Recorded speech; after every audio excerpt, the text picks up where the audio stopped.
Madame, Messieurs, bonjour et bienvenue à l'émission L'impôt au Faso.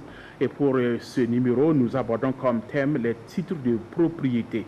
Au cours de cette émission, nous allons décrypter pour vous toutes les notions relatives aux titres de propriété, les différents types de titres de propriété, les conditions et les procédures de leur obtention, ainsi que bien d'autres questions relatives donc au titre de propriété. Et pour aborder ce thème, nous avons avec nous deux invités. M. Boukari Sawadego, à ma droite, il est le directeur du guichet unique du foncier de Ouagadougou. M. Ousmane Zungrana, à ma gauche, monsieur le directeur des affaires domaniales et foncières. Voilà des invités que nos téléspectateurs connaissent certainement bien, car vous étiez là à l'émission précédente. Merci à vous tous d'avoir répondu à notre invitation. Alors, et pour camper le décor, nous allons donc suivre un micro-trottoir réalisé à Ouagadougou sur le thème des titres de propriété, avant de revenir avec les invités. On ne connaît rien dedans, parce qu'on n'a pas de parcelles, on a besoin de ça, mais voilà, quand on parle des gros français comme ça, on ne sait pas ce que ça veut dire. Nous, on pensait même que le titre de propriété, c'était le nom de notre coin là. Le titre de propriété, il y a plusieurs titres de propriété. Il y a le permis urbain d'habiter, il y a le titre foncier. Et puis, si c'est la propriété du domicile, il y a les deux. Mais la plupart des gens n'ont pas ça, ils ont seulement l'autorisation de s'installer, c'est-à-dire une attestation d'attribution. La plupart des gens de Ouaga, c'est ça qu'ils ont, surtout dans les nouveaux lotissements. Parce que l'acquisition d'un permis urbain d'habiter, ça a des frais que la plupart des gens qu'on a trouvé le terrain ne peuvent pas connaître. Attestation, où soit PIH, permis urbain d'habiter, il y a il y a la voiture de la ZAC. La ZAC, des procurations, ni pour mettre devant dans l'eau, il y a un vote de la ZAC. Il y a un café ZAC. Il faut que yo te libérer, il faut y attention, il faut selon moi, le titre de propriété, bon, je peux dire que c'est bon, l'acte de naissance de la parcelle en fait. Bon, comme titre de propriété, on peut commencer par l'attestation d'attribution. De l'attestation d'attribution, on passe au PEH si le terrain est mis en valeur. Maintenant, du PEH, on peut aller au titre foncier, voilà, qui est le document ultime en fait. Voilà, vous les avez entendus. Alors, M. Sawadego, quelle appréciation faites-vous justement des définitions qu'ils ont eu à donner au cours de ce micro-trottoir? Est-ce que c'est exact? Merci, M. Soubega. Je voudrais encore une fois plus vous renouveler toute notre gratitude pour nous permettre d'être encore sur ce plateau pour donner des informations relatives donc aux différents titres d'une manière générale et en particulier les titres fonciers. De ce qui ressort du micro-trottoir, je pense que c'est déjà des éléments très intéressants lorsqu'il parle des titres de propriété. Les quatre intervenants, on note d'abord le premier qui apparemment reconnaît qu'il ne connaît pas grand-chose de cette question-là, il confond même les titres à lui, sa propriété. Ensuite, il y a le doyen qui a expliqué qu'il s'agit effectivement des différents titres que nous connaissons, mais nous allons revenir dessus pour faire la distinction parce qu'il a parlé des titres de jouissance, les PUA qu'il considère comme titres de propriété. Et enfin, il y a le morophone aussi qui a essayé d'expliquer les étapes pour arriver au titre foncier. C'est-à-dire, vous pouvez avoir d'abord l'attestation, après vous avez le permis urbain, après vous pouvez accéder au titre foncier. Donc, je dirais que ce n'est pas tout à fait exact ce qu'ils ont défini, mais nous pensons que c'est l'occasion pour nous de les dire en détail ce que c'est que le titre foncier. Alors, je dirais donc que nous avons la dernière fois traité des titres de jouissance. Donc, en matière de titres d'occupation des terrains, pour tous les usages, nous distinguons deux catégories.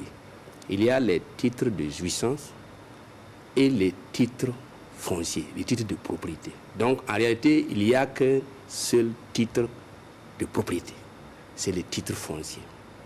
Maintenant, il y a toujours des liens qui permettent de passer d'un titre de jouissance au titre de propriété.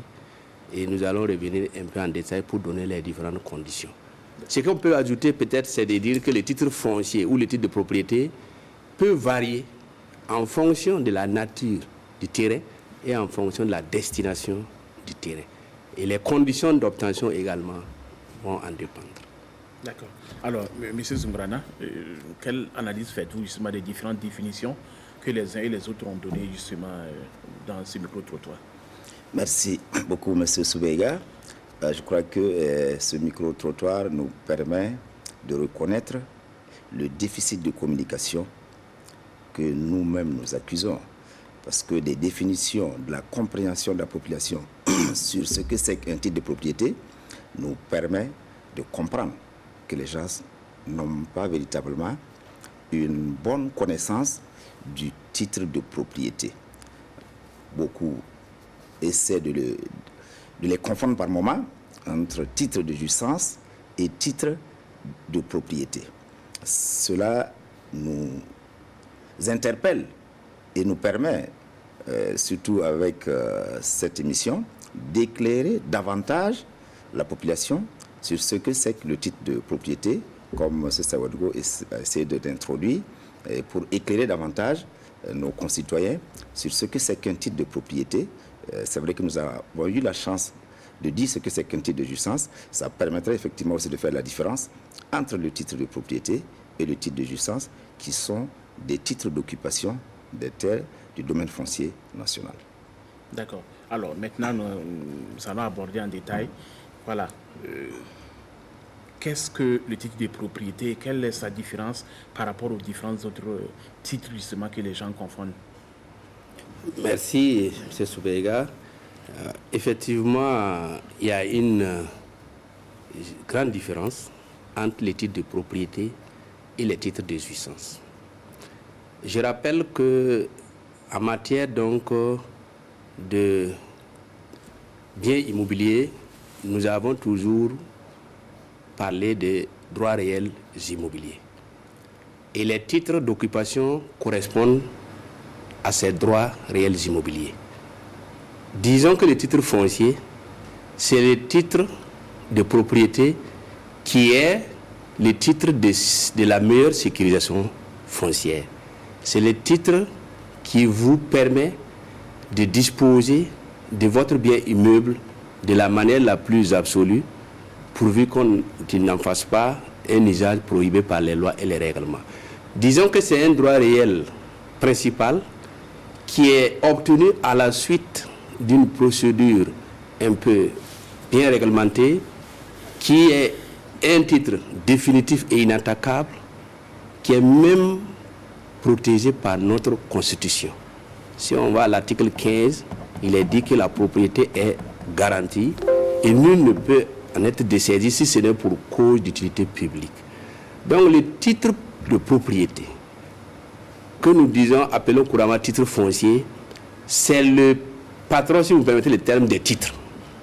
C'est le titre qui vous donne tous les attributs de droit en matière de possession de biens immeubles. C'est le titre aussi qui est, par définition, l'outil privilégié du crédit immobilier. C'est-à-dire que c'est le titre qui fait confiance, que les institutions financières, pour donner du crédit, aiment avoir en lieu et place des autres titres. Ce ne veut pas dire que les autres ne sont pas des bons titres, mais comme on l'a dit, les titres de jouissance sont représentatifs des droits de superficie. C'est-à-dire que vous êtes propriétaire des investissements qui existent sur votre terrain, mais la propriété, stricto sensu, ce n'est pas vous. L'État demeure propriétaire du sol, de la terre, disons, et vous êtes propriétaire des investissements. Alors que si vous êtes au titre foncier, c'est par un arrêté de cession définitive que le ministre des Finances vous concède la propriété du terrain. Donc, cette procédure est tellement complexe et rend le titre foncier plus supérieur au vu de ses effets juridiques, parce que je disais tantôt que le titre foncier est définitif et inattaquable et s'obtient à la suite d'une procédure assez rigoureuse, complexe, marquée notamment par des travaux de bornage sur le terrain qui définissent les limites définitives du terrain, qui font l'objet de procès-verbal de bornage, de plans de bornage et de copies de titres fonciers. Donc, tous ces documents-là vont être enregistrés, traités, inscrits dans le registre foncier du Bureau de la publicité foncière. C'est un registre déjà qui est coté et paraphé par le président du tribunal et toutes les inscriptions qui sont faites sont censées en tout cas être vraies jusqu'à preuve contraire. Donc vous voyez l'aspect juridique déjà. On inscrit ces opérations qui concourent à aboutir à l'établissement du titre foncier obligatoirement dans les livres fonciers.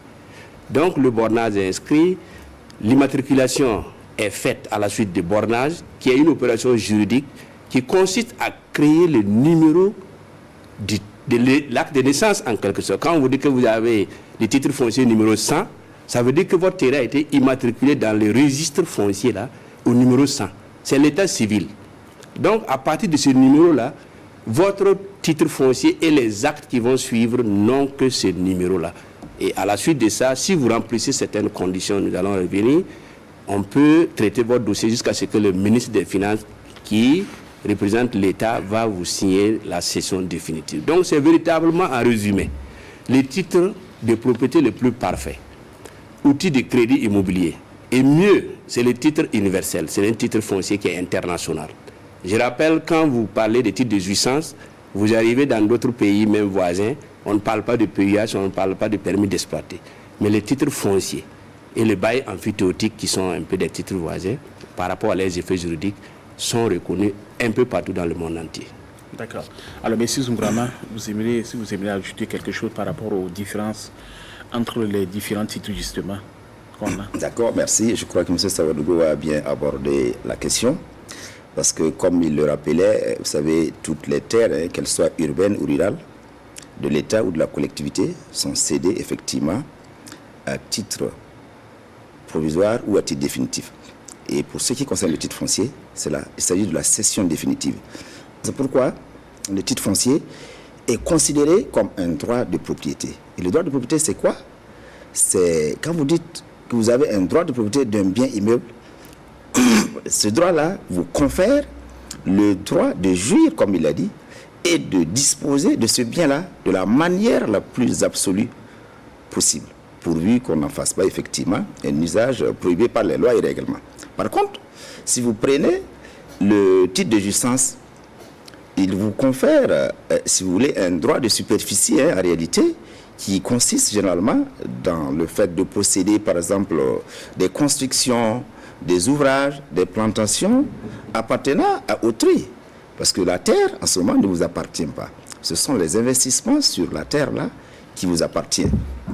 C'est pourquoi le titre de foncier-là demeure le titre véritablement qui vous consacre un droit qui vous garantisse davantage, effectivement, tous les attributs, effectivement, de ce droit. Mais comme Sawadougou le disait tantôt, arrêter ce titre de propriété-là, qui obéit à un certain nombre de procédures, est faite parce que l'État vous a fait une cession définitive. Alors que toute cession définitive d'une terre... En termes simples, c'est quoi une cession définitive? Une cession, quand on dit qu'on cède, on peut vous donner ou on peut vous vendre. Okay. Donc l'État peut vous vendre et où il peut vous donner la terre provisoirement ou définitivement. Pour ce qui concerne le titre foncier, il vous le donne définitivement ou il vous le vend définitivement. Et pour cela, il l'a souligné, il faut nécessairement une opération d'immatriculation. Une opération d'immatriculation qui est suffisamment importante, qui permet de garantir effectivement la jouissance de ces droits-là. Pourquoi? Parce que l'immatriculation, comme il l'a dit, qui consiste effectivement à désigner le terrain-là par un numéro chronologique là, après l'opération de bornage, permet effectivement d'avoir des droits. C'est pourquoi il y a des effets. Et ce sont ces effets-là qui permettent de comprendre l'intérêt même du titre foncier. Parce que quand vous prenez les effets de l'immatriculation, il a rappelé tantôt, on dit que l'immatriculation est définitive. Et aucun immeuble immatriculé ne peut être, si vous voulez, replacé sous son régime antérieur. C'est pourquoi on dit que le titre de propriété est définitif et inattaquable. C'est très important et parce qu'il forme le point de départ, effectivement, des droits réels qu'il a souligné et des charges foncières, effectivement, qui y sont liées. C'est pourquoi il est intéressant que l'on puisse tendre, en tout cas, vers ce document-là, qui, du reste, du point de vue, j'allais dire, opération financière aujourd'hui, de par même nos engagements communautaires, nous oblige à aller vers ce document qui nous permette de garantir davantage, effectivement, tous les droits dont confère, effectivement, le titre foncier. D'accord, garantir tous les droits, c'est l'un des avantages, justement, le titre de propriété. Est-ce qu'il y a d'autres avantages encore? Allez-y. Oui, bien entendu, si on dit que vous pouvez disposer des jus d'un bien de la manière la plus absolue, ça veut dire que relativement, si vous respectez les dispositions des lois et règlements, vous pouvez en faire tout ce que vous voulez sur le terrain. Alors que le titre de jouissance, comme je l'ai dit, ne vous permet pas effectivement d'avoir tous ces éléments. Quand vous avez un titre de jouissance et vous voulez, par exemple, un prêt auprès d'une institution bancaire, comme il l'a dit, le banquier va vous dire, ah, votre titre de jouissance là, je la prends, mais à condition que l'on aille à l'immatriculation qui vous permette d'avoir le titre foncier. Okay. Autrement dit, l'hypothèque reste, si vous voulez, provisoire jusqu'à ce que vous ayez effectivement le document définitif. Ce qui garantit davantage d'ailleurs le partenaire qui peut réaliser effectivement la créance si vous n'arrivez pas évidemment à payer.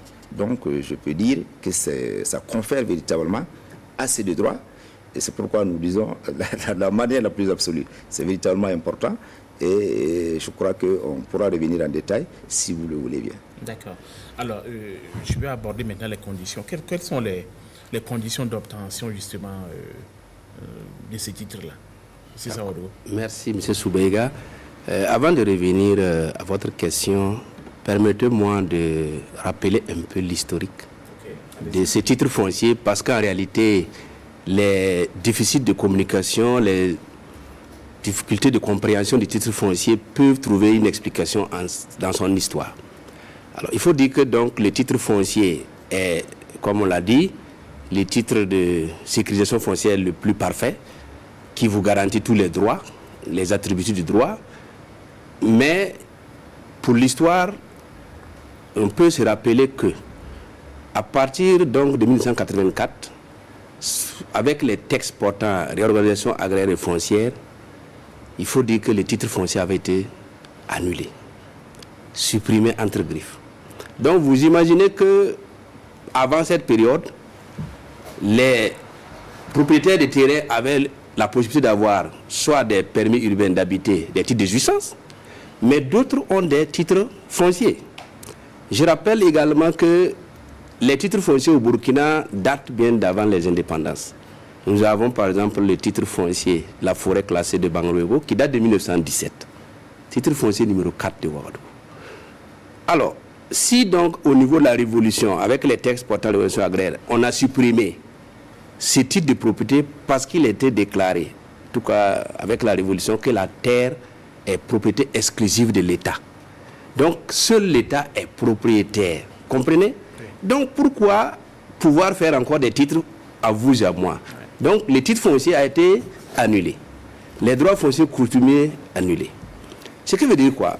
On est rentré maintenant dans une période d'établissement uniquement des titres de jouissance. Mieux, le texte disait que ceux qui disposaient de titres fonciers devaient revenir au service en charge des domaines pour convertir les titres fonciers en titres de jouissance. Vous voyez quelle difficulté on avait. Mais il faut dire que pour cette histoire, c'était difficile. Et lorsqu'on a évolué, en 1991, on a fait une révision des textes portant RAF, on a essayé d'adoucir en disant que non, la terre appartient à l'État, mais il peut être concédé quand même à des personnes physiques ou morales sous certaines conditions. On évolue, nous sommes rentrés maintenant dans la démocratie. En 1996, la loi portant révolution agraire et foncière, loi 014-96, est revenue carrément sur la décision de supprimer les titres fonciers en disant que les titres fonciers initialement supprimés sont rétablis. Je crois que c'est l'article 245. Ceci étant, on a rétabli donc les titres fonciers, mais la procédure d'obtention du titre foncier, ce que nous allons expliquer, était effectivement complexe. Comme je dis, c'est une procédure pratiquement juridique, c'était complexe. Ensuite, l'obtention de titres fonciers avait un coût très élevé. Il était difficile d'obtenir un titre foncier pratiquement à moins d'1 million. Comprenez, M. Soubert. Donc, ça fait que, comme les gens avaient des titres de jouissance pendant plus d'une dizaine d'années, qui les permettaient d'occuper leurs propriétés, qui permettaient d'aller même en banque, je note que ces titres de jouissance permettaient aussi d'aller avoir des crédits bancaires. On a évolué sans s'intéresser au rétablissement des titres fonciers, sauf ceux qui en avaient les titres. Alors, il se trouve qu'à une période donnée, nous sommes dans l'espace communautaire. Ouais. Les textes OHADA, il faut harmoniser. On dit que désormais, les crédits immobiliers doivent être assis sur des terrains immatriculés. Donc, des terrains qui sont en phase d'établissement du titre foncier, si je peux me permettre le terme. Alors, on a constaté donc que les crédits donnés par les différentes institutions bancaires, si la base des garanties des biens immeubles n'était assis que sur des titres de jouissance. Donc, on est un peu en porte-faux ou en insécurité. Je crois que c'est ça qui a amené tous les acteurs, notamment le gouvernement, à adopter la loi 029/2006 portant opération spéciale de délivrance du titre foncier. C'est à cette période-là qu'on a véritablement lancé un coup d'accélérateur pour revenir sur les titres fonciers, qui est le seul outil qui permet d'aller au crédit immobilier. Alors, cette opération a permis au gouvernement de diagnostiquer les difficultés. La procédure était très longue, il fallait essayer de réduire. Les coûts notamment étaient très élevés et je profite de dire que le gouvernement a fait un grand effort en faisant un forfait. 300 000 francs, M. Soubega, vous payez 300 000 francs, le gouvernement, l'administration est chargée de traiter votre dossier jusqu'à vous donner votre titre foncier. Plus qu'un autre frais. Même les frais de bornage, d'évaluation étaient intégrés dans ce forfait-là. Ça a permis aux banques d'envoyer le paquet de dossiers qu'ils ont. Je crois qu'on peut estimer ces dossiers-là à 2 à 3 000 dossiers. Maintenant, on a engagé la procédure. Nous revenons sur les conditions et les procédures. Oui. Elles restent quand même complexes, difficiles, au vu des effets juridiques. Je disais tantôt qu'on ne peut pas obtenir un titre foncier sans que le terrain ne fasse l'objet d'opérations de bornage, travaux de bornage sur votre terrain. Ça veut dire qu'il y a une équipe technique, des géomètres ou du cadastre qui doit venir sur votre terrain, arrêter définitivement les limites de votre terrain. Et qui doit payer justement les frais de tout ça? C'est le propriétaire ou bien c'est... Justement, l'État fait des efforts. Okay. En faisant les forfaits de 300 000, on a intégré ce coût dedans. Okay. Et nous avons signé au niveau de la DGI une convention avec l'ordre des géomètres experts. C'est le cadastre qui doit faire le travail, mais nous n'avons pas la capacité opérationnelle pour le faire. Donc il y a des conventions avec les experts du privé pour aller faire le travail. Et l'expert privé, après avoir exécuté les travaux, tend une facture au receveur des domaines qui a reçu la contribution, les 300 000 francs de vous. C'est dans ces montants-là qu'on doit défalquer pour payer l'expert. C'est la même chose que pour l'évaluation. Mais si l'État même arrive à faire ses travaux, l'évaluation ou le bornage, bon, les 300 000 francs vont beaucoup plus dans les caisses de l'État. Donc la procédure était complexe, mais le coût était suffisamment réduit à 300 000 francs pour les parcelles à usage d'habitation, 1 700 francs le mètre carré pour les terrains destinés au commerce et aux professions libérales, 400 francs pour les terrains réservés à l'industrie et à l'artisanat. Et par la suite, on a intégré des activités comme l'enseignement et les établissements de santé qui ont besoin aussi de titres fonciers pour aller au crédit immobilier. Et là, les coûts ont varié d'une structure à une autre. Il y a également les activités agro-silvopastorales qui ont exigé qu'ils bénéficient du titre foncier après mise en valeur. Là-bas, les coûts sont très réduits, c'est 30 francs le mètre carré. Donc, la procédure, au-delà des coûts, commence lorsque vous déposez votre dossier complet, lorsque vous payez, parce que ça c'est très important, commence par une réquisition pour faire les travaux de bornage. Le bornage établi, on vous sort les livrages qu'on appelle procès verbal de bornage, plan de bornage, la copie du titre foncier, et tout ça c'est envoyé au receveur qui procède à l'immatriculation du terrain dans le livre foncier. L'immatriculation consiste à désigner votre terrain maintenant, borné par un numéro chronologique du livre foncier. Donc, on vous donne un numéro qui est désormais votre identité. Et même si c'est dans 20 ans, 30 ans, ça vous colle. Ce livre foncier donc, donne la naissance de votre terrain, en quelque sorte. C'est comme l'état civil. Et après ça, on inscrit cela dans le livre foncier. Je rappelle que le livre foncier, c'est le gros registre. Vous allez recevoir en tant que propriétaire du titre foncier là, une copie du titre foncier. Donc le livre foncier, l'original, c'est détenu par le receveur, c'est la copie qu'on vous remet. Mais ce qui veut dire quoi? Tout ce qui est écrit dans l'original là, c'est une double page. Tout ce qui est écrit là-bas doit se retrouver également dans la copie. Ça veut dire si vous détenez votre copie de titre foncier, vous ouvrez, toutes les opérations concernant votre parcelle qui sont dedans sont également confirmées dans ce qui est dans l'original dans le livre. Donc cette procédure d'immatriculation, inscription de l'immatriculation, inscription de bornage, publication des droits permet au receveur de vérifier est-ce que vous réunissez les conditions pour obtenir la cession définitive par le ministre des Finances. C'est des conditions de mise en valeur notamment. Donc ces conditions, on peut rappeler pour les parcelles à usage d'habitation, nous disons qu'il faut que votre investissement, que nous allons venir évaluer également, soit au moins 30 fois le montant de la taxe de jouissance. Donc si vous avez 150 000 francs de taxe de jouissance à payer, on multiplie 150 000 par 30, vous avez 4 500 000. On vérifie votre maison là, évalue votre ça. Si ça ne vaut pas, on va dire, M. Soubega, insuffisant de mise en valeur, vous ne pouvez pas accéder à la propriété.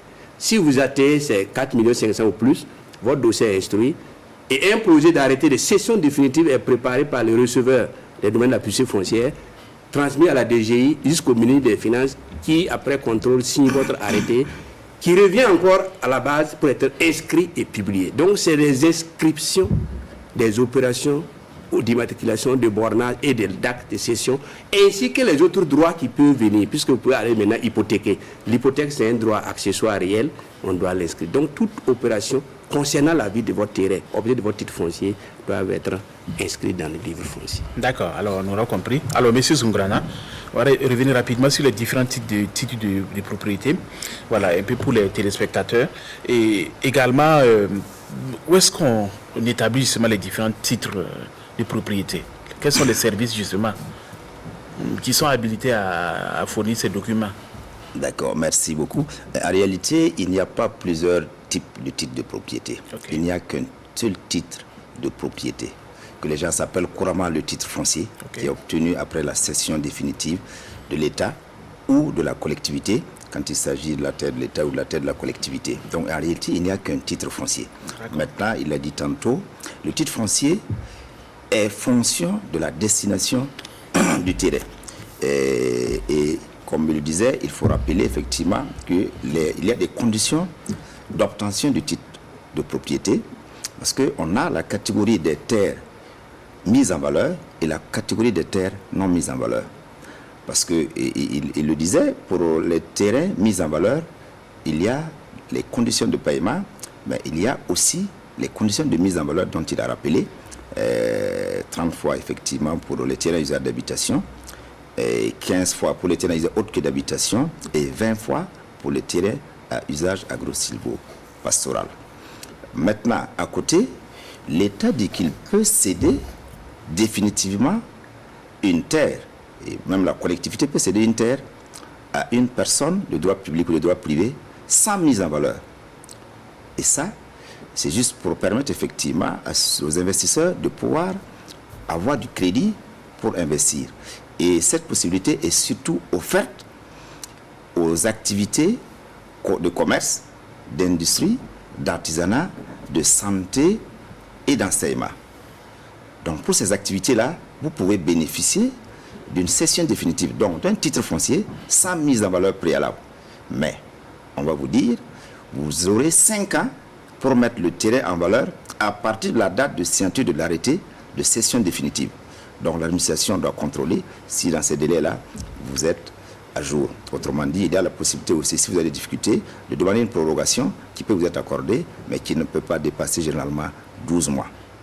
Alors, où commence le processus? Oui. Et comme Sawargo le rappelait, la demande de titre foncier est déposée généralement auprès des services en charge des domaines, que sont les receveurs des domaines de la publicité foncière, le cas échéant au guichet unique du foncier pour le cas particulier de Ouagadougou et de Bobo-Dioulasso. Parce qu'à Ouagadougou et à Bobo, Au-delà du titre foncier, toute opération relative au foncier doit être déposée auprès du guichet unique. Mais dans les autres régions, vous devez déposer ce dossier-là auprès du receveur des domaines et de la publicité foncière qui, par un processus dont il a développé, pourra recueillir le cadastre pour le bornage afin de pouvoir borner et immatriculer le terrain pour purger éventuellement des droits ou révéler des droits existants pour permettre de garantir davantage le titre foncier qui vous sera délivré.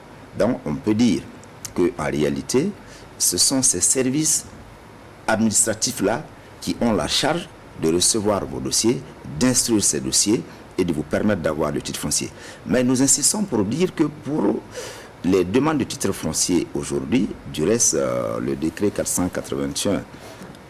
481-2014 portant application de la RAF de 2012 là, a donné la composition des demandes de titre foncier qui peut permettre de raccourcir les délais de traitement des dossiers. Il a parlé tout de suite des procédures souvent qui sont longues, mais on insiste pour que le dossier déposé comporte non seulement le titre provisoire éventuellement que vous aviez, votre document d'identité, mais aussi les procès-verbaux d'évaluation et les procès-verbaux de bornage et le plan de bornage. Toutes choses qui permettent d'accélérer effectivement le processus de traitement du dossier. Parce que comme il a dit, les coûts forfaitaires qui ont été donnés sont représentatifs de tous les droits, c'est vrai, mais en réalité, de par aujourd'hui la réalité effectivement de notre administration, ça pose des problèmes. C'est pourquoi, en réalité, notre administration, il a souligné, a signé des conventions avec des partenaires SN, qui sont les géomètres experts agréés, les experts immobiliers, qui font non seulement l'évaluation des investissements et le bornage pour appuyer effectivement l'administration. Mais toutes ces opérations sont contrôlées par l'administration. Ce qui fait que, quoi qu'on dise, il y a effectivement matière à réflexion pour davantage simplifier les procédures. Parce que les coûts, comme il a rappelé, sont relativement bas. Mais comme il y a des activités en amont, ça fait qu'aujourd'hui, ça pose des problèmes et on a des difficultés pour livrer dans les délais les demandes de titres fonciers qui sont déposées auprès de notre administration. Justement, les délais, c'est combien de temps? Quelqu'un qui dépose, qui paie les 300 000 pour une parcelle d'habitation, il a combien de temps pour obtenir son document? Alors, parlons de délai. Je dirais que le directeur du guichet unique du foncier est mieux placé parce que c'est encadré, si vous voulez, par le manuel de procédure des guichets uniques du foncier, dont j'ai rappelé la dernière fois que c'est un manuel de procédure de traitement des dossiers, ce qui implique que tous les acteurs, effectivement, devaient rester redevables de ce document. Ce qui est prescrit là-bas, on dit 14 jours pour établir un titre foncier. Mais véritablement, je n'ai pas vu assez de titres fonciers qui ont été établis en 14 jours, il faut le dire. Parce que déjà, nous avons parlé de l'opération d'immatriculation. Si vous faites une opération d'immatriculation, en principe, de par la loi, il faut publier cette activité. Il faut dire qu'aujourd'hui, nous devons aller faire un bornage d'immatriculation. Et les personnes ont 60 jours pour, en réalité, faire opposition. Donc déjà, vous voyez qu'il y a un petit problème là-dessus. Nous travaillons à harmoniser tous ces textes-là afin d'améliorer. Il a rappelé l'opération spéciale qui a été faite en 2006. Alors, pendant cette opération, nous avons dit que nous allons délivrer les titres fonciers en 45 jours, avec toutes les conditions qui ont accompagné. Parce que c'était aussi une opération qui a permis aux banques de sécuriser davantage leurs créances.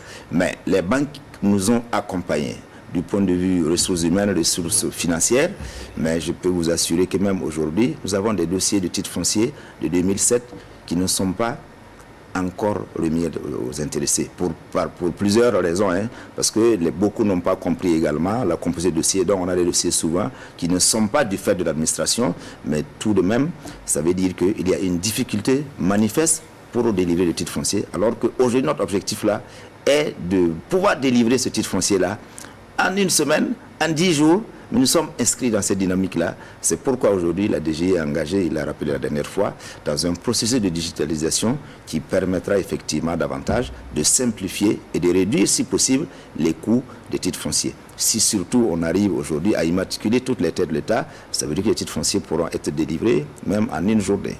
D'accord. En quelques mots, le délai.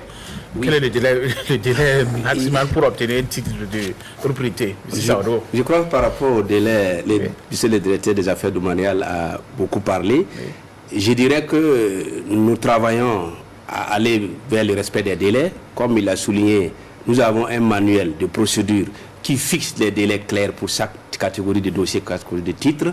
Mais à la réalité du terrain, lorsque on dit 14 jours et que le dossier est réceptionné complet même, avec toutes les pièces requises, je rappelle qu'il faut forcément une demande timbrée à 1000 francs en 2 exemplaires.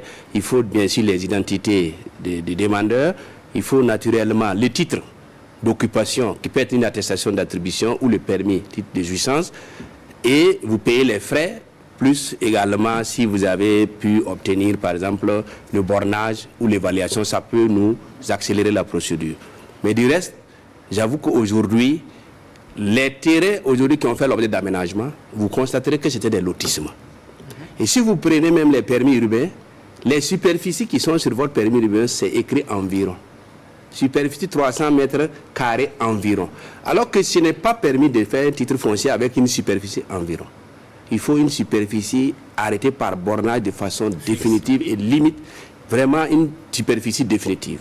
Donc l'opération de bornage, qui est une opération terrain, où le cabinet géomètre ou le cadastre doit aller s'impose. Vous comprenez, selon les distances, combien de temps on peut aller faire cette opération-là? Et il a souligné les difficultés. Beaucoup de dossiers nous ont été soumis.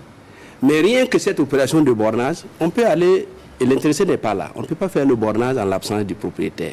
On ne peut pas évaluer une maison sans que les propriétaires ou en tout cas soient autorisés.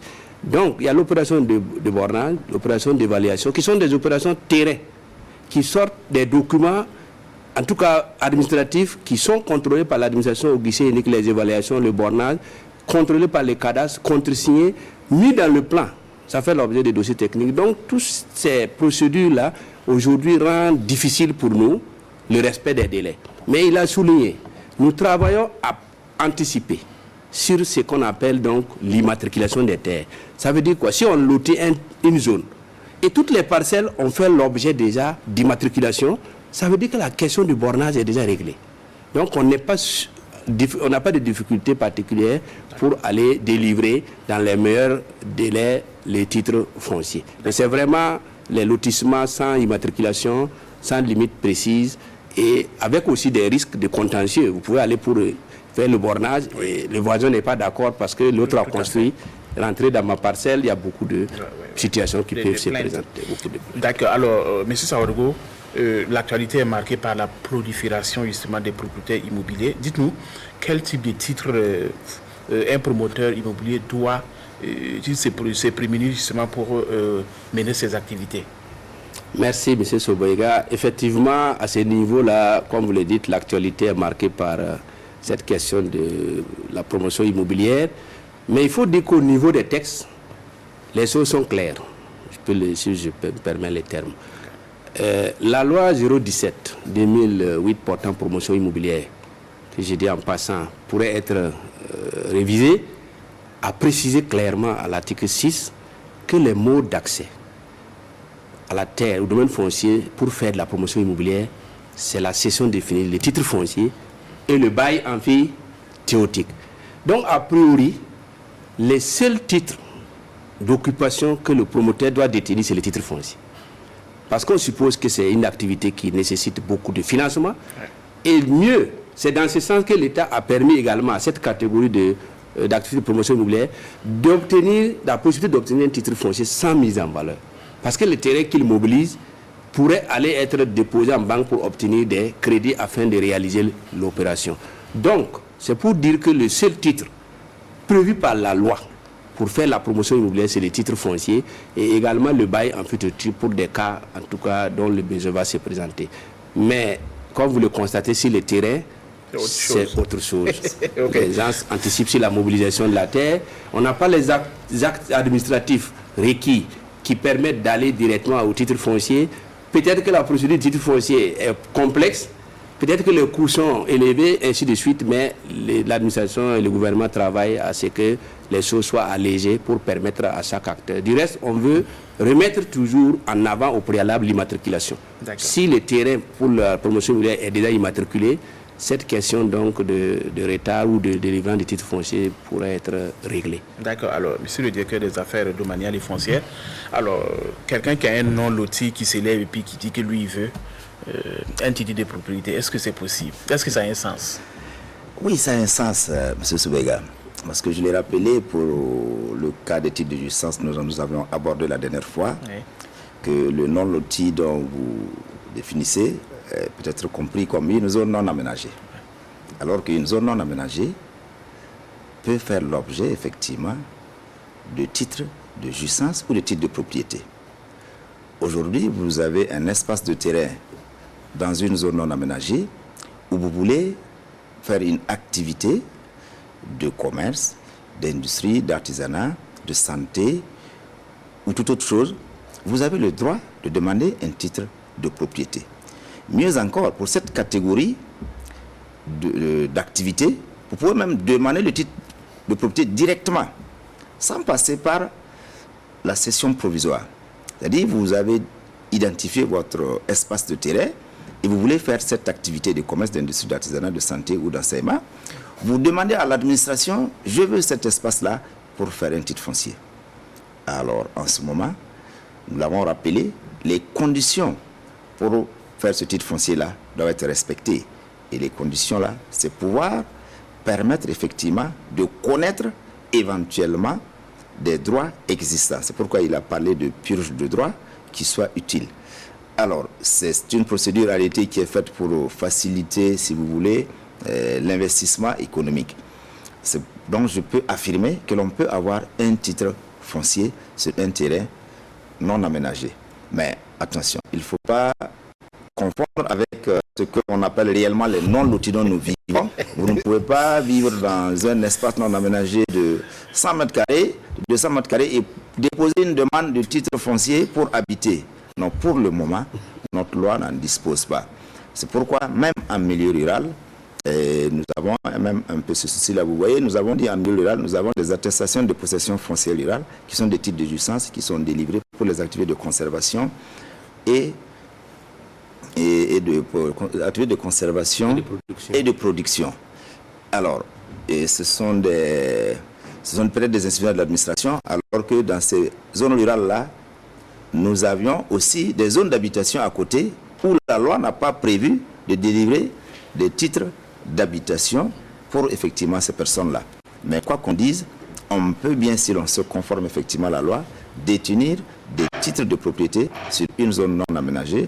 Et nous l'avons bien fait pour beaucoup d'acteurs économiques qui l'ont demandé, qui l'ont obtenu pour leurs activités. D'accord, je comprends que le temps est en train de se jouer contre nous. On va quand même avancer. Alors, dites-nous, est-ce qu'on peut perdre son titre de propriété? Merci, M. Soubega.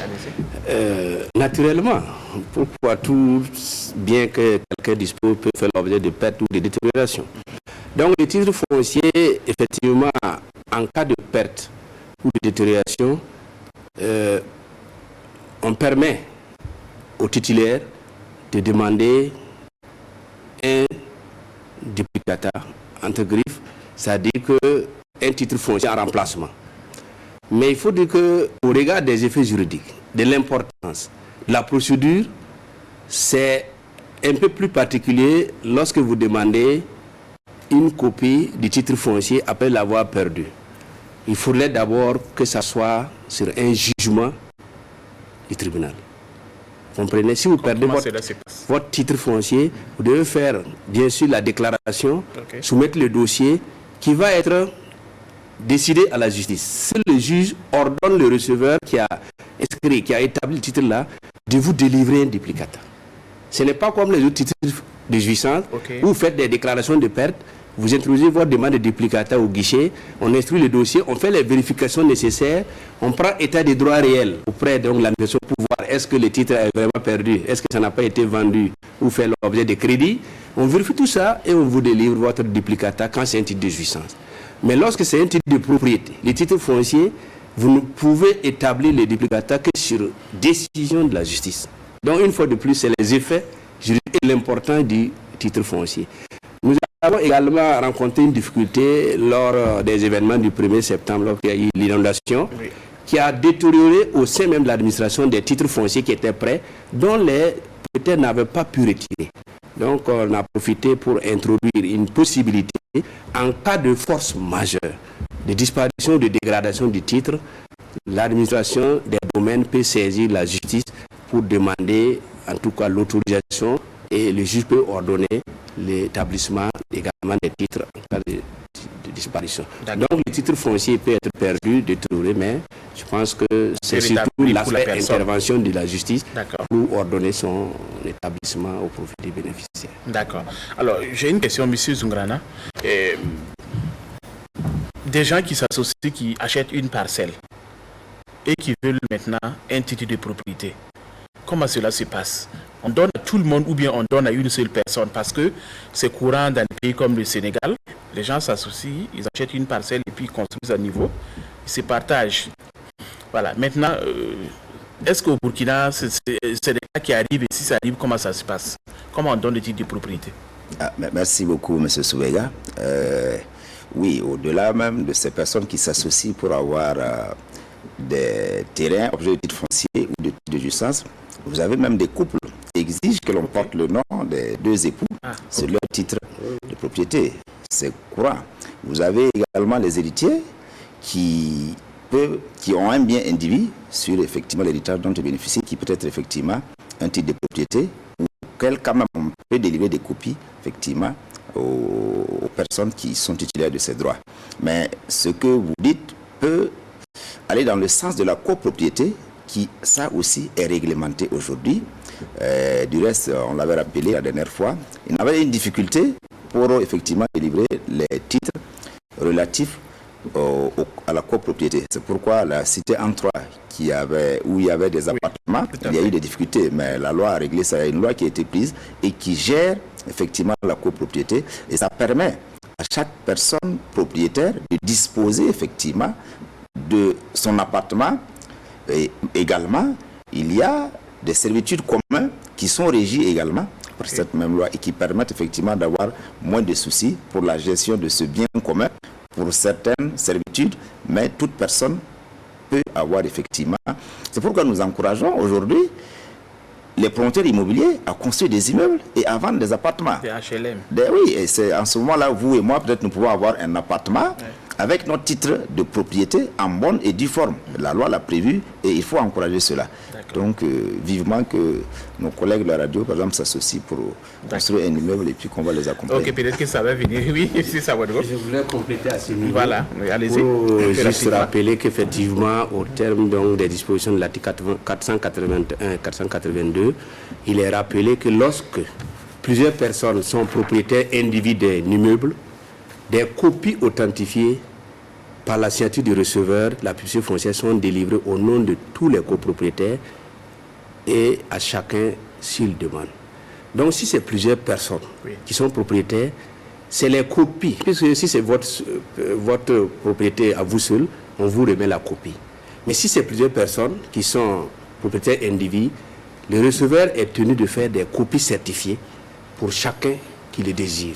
Donc déjà, c'est comme il a souligné, la possibilité que vous soyez en copropriété aussi, vous aurez toujours une copie certifiée. Parce que l'original de la copie, c'est quand même l'exemplaire. Donc, mais le receveur qui est le garant de la qualité juridique et certainement de l'importance du titre, peut certifier conforme et chacun a les documents.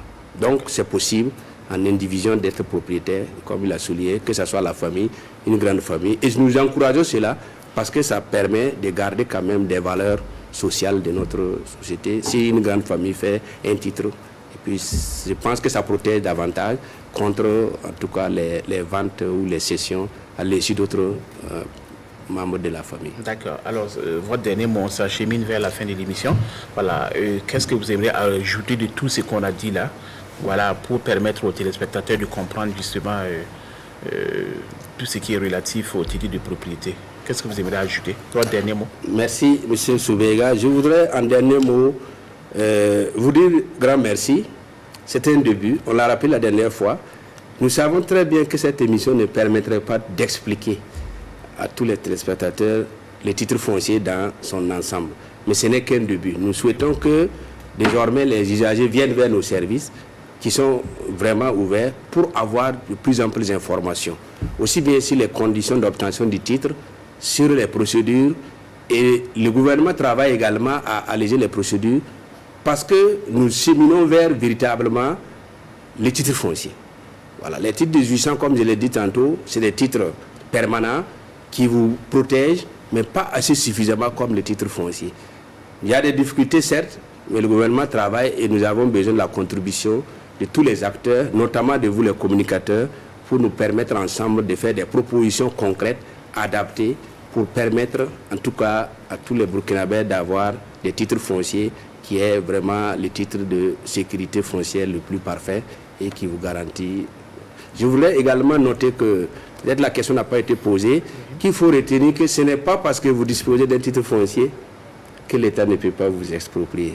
Cette question n'est pas venue, mais quand on dit expropriation pour cause de public, ça peut toucher votre titre foncier. On a dit que c'est un titre qui vous donne tous les attributs du droit, mais face à l'utilité publique, vous pouvez être dessaisi, mais sous certaines conditions d'indemnisation, de prise en compte de tous vos intérêts et vos droits. Ce qui veut dire que si on fait des expropriations, les détenteurs de titres fonciers sont quand même traités avec la plus grande attention.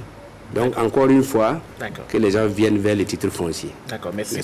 Alors, M. Zoungrana, votre dernier mot, peut-être un message à l'endroit des usagers. Oui, merci. Oui. C'est le mot que je voudrais vraiment lancer à l'endroit de nos clients. C'est vraiment de leur rappeler que le titre foncier est le titre de propriété qui leur garantit véritablement les droits sur les terrains dont ils occupent. Malgré les difficultés que nous avions pour son établissement, il faudrait rappeler qu'aujourd'hui, les coûts sont relativement acceptables parce que comme il a rappelé les coûts de 300 000, de 1700 et de 30 francs, c'est juste pour Ouagadougou et Bobo. Dans les chefs-lieux de région, il faut rappeler que c'est diminué du tiers et dans les autres communes, la moitié. Donc, au lieu de 300 000 francs, vous payez 150 000 francs si vous voulez un titre foncier à usage d'habitation, si vous êtes à Saponé, qui est un village. Alors, donc, l'important pour nous, c'est que toutes ces personnes détenteurs d'un lopin de terre travaillent à sécuriser ces terres-là. Ceux qui ne peuvent pas aller vers le titre de propriété, qu'ils puissent au moins avoir un titre de jouissance. Sinon, ce qui est vraiment recommandé, c'est le titre de propriété dont l'État travaille davantage à simplifier et à diminuer les coûts pour que tout le monde ait effectivement des terres sécurisées. Parce que l'État lui-même est en train de sécuriser ces terres. Parce qu'on l'a rappelé la dernière fois, il y a des terres de l'État qui ne sont pas sécurisées. Nous travaillons à cela et cela va en même temps permettre de faciliter la délivrance des titres de propriété à notre population. Donc, encore une fois, merci vraiment de nous avoir donné la parole parce que l'expropriation dont il a rappelé tantôt, j'espère qu'on aura l'occasion de revenir là-dessus pour une autre émission parce que c'est suffisamment important. Aujourd'hui, nous avons des investissements très importants, des travaux d'intérêt général qui nécessitent que l'on exproprie effectivement des personnes affectées dans leurs biens ou que l'on retire des titres de jouissance effectivement qui sont concernés par des espaces pris pour des aménagements importants. Donc il est peut-être important que si on a l'occasion, on reviendra pour en tout cas expliquer davantage. D'accord. Merci beaucoup. Merci. L'impôt au Faso qui s'achève, une émission consacrée, cette fois-ci au titre de propriété. Et nous espérons que vous avez pris bonne note. Et je vous rappelle que je recevais sur ce plateau M. Boukari Sawadogo. Il est le directeur du guichet unique du foncier de Ouagadougou. Voilà, et M. Ousmane Zoungrana, le directeur des affaires domaniales et foncières. Alors, une fois de plus, merci d'avoir accepté notre invitation. Merci à vous, chers téléspectateurs également, qui nous avez suivis de bout en bout. Et à très bientôt pour un autre numéro. En attendant, passez un excellent moment en compagnie des programmes de la RTB.